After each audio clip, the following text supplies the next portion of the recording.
What's up, guys? Joe the Show here. I just watched the newest episode of She-Hulk, so I thought I'd share my thoughts about the show in this episode. So I started watching She-Hulk about 4 episodes in. I actually binge watched those episodes while I was driving back from a road trip, and I'm pretty mixed so far.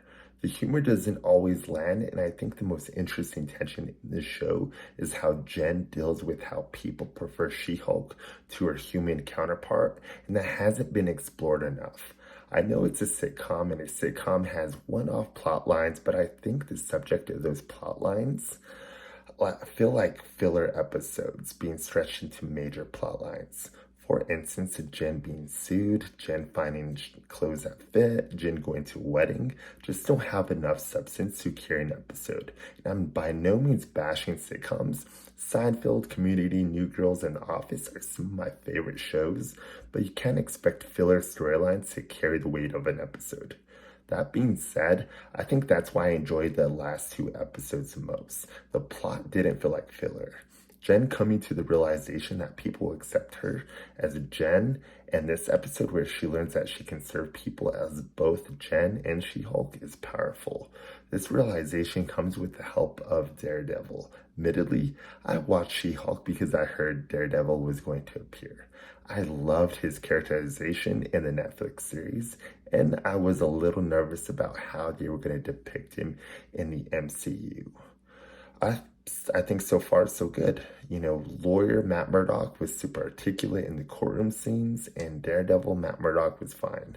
I know people weren't too happy with his depiction, but I'm just glad he's back, and I'm really pumped about seeing him more down the road.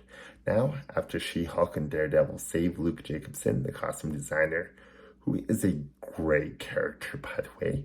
They sleep together for whatever reason, but the show ends with Jen being at an awards ceremony where a sex tape is leaked for everyone to see. A non-consensual videotape, might I add, and honestly, that didn't sit well with me. I know you're thinking, Joe, you watch gruesome horror movies. I'm actually going to watch one tonight, Terrifier 2. Be on the lookout for that review. Small little plug. So why did this bother you? I think it's the context. I thought this was a strange way to humiliate a character in the context of a MCU show. I think they could have done something else. And why was no one in the audience concerned about the fact someone recorded a private interaction without permission? I find that weird. Anyways, after the video is leaked, Jen begins destroying everything and everyone becomes afraid of her, which circles back to episode 1 when Bruce tells her she needs to learn how to control her anger.